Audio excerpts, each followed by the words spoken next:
Hello guys, আজকের ব্লগটিতে থাকছে ঐতিহাসিক মহাস্থানগড়ের প্রত্নতাত্ত্বিক স্থানগুলো, যেখানে রয়েছে প্রাচীন পুণ্ড্রনগর, বেহুলা লক্ষিন্দরের বাসর ঘর এবং গোবিন্দ বিহার। তো আমরা হাজি ফ্ল্যাটবাসী সবাই মিলে পিকনিকের আয়োজনটা করছিলাম। আমাদের গাড়ি চলে আসছে এই মুহূর্তে।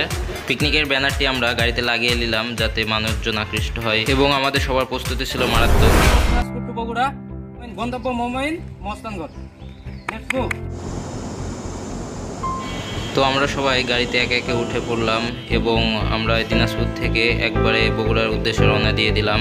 তবে আজকের আবহাওয়াটা ছিল খুবই দারুণ, যা বলার মতো নয়। সবাই মিলে অনেক সুন্দর একটা মুহূর্ত কাটাতে কাটাতে যাচ্ছিলাম।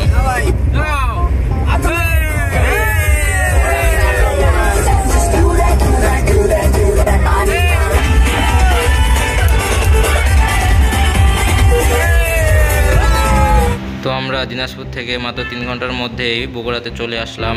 তো এখন আমরা চলে যাব সরাসরি মহাস্থানগড় জাহাজঘাটা প্রত্নস্থলে। আমরা মহাস্থানগড় পৌঁছালাম এই মাত্র।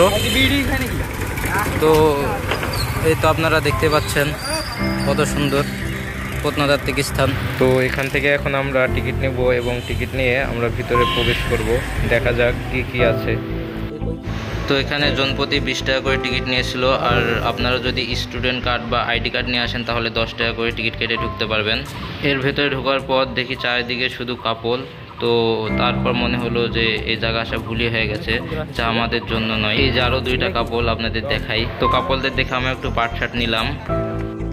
ছোট ছোট কচি কচি মেয়ে কাপড়, হ্যাঁ আমাদের থেকেও কম বয়সী। আমরা আসলে নিজেকে ছোট মনে হচ্ছে এখন। কলেজ লাইফ পার করে দিচ্ছি, তাও একটা আজ পর্যন্ত রিলেশন করতে পারলাম না। আমাদের সবার তবে ঠিক আছে, হাই স্কুলে পোলাপান বুদ্ধি ভালো আছে, মানে একজন আগে একজন পরে না মনে করে।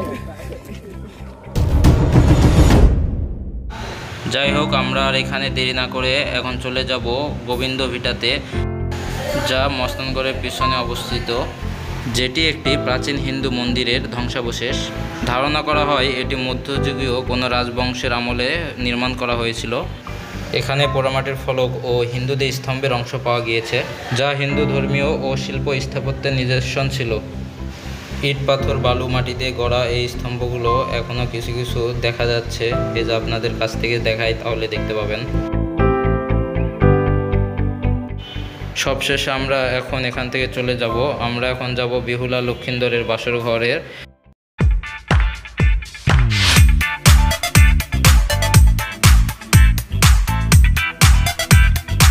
তো বেহুলা লক্ষিন্দরের এখানে এসে আবারও 30 টাকা করে জনপ্রতি টিকিট কাটা লাগছিল, এবং আপনার স্টুডেন্ট কার্ড কিংবা আইডি কার্ড নিয়ে আসলে 10 টাকায় অতি সহজে ঢুকতে পারবেন।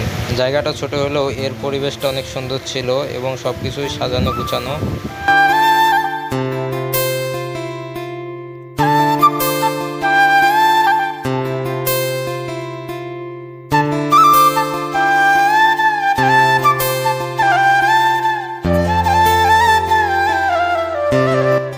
তো আমরা এখন সেই বাসরঘরটি দেখার জন্য উপরে উঠব এবং দেখব বাসরঘরটি কেমন ছিল। বেহুলার বাসরঘর যাকে বলে সেখানে আছি।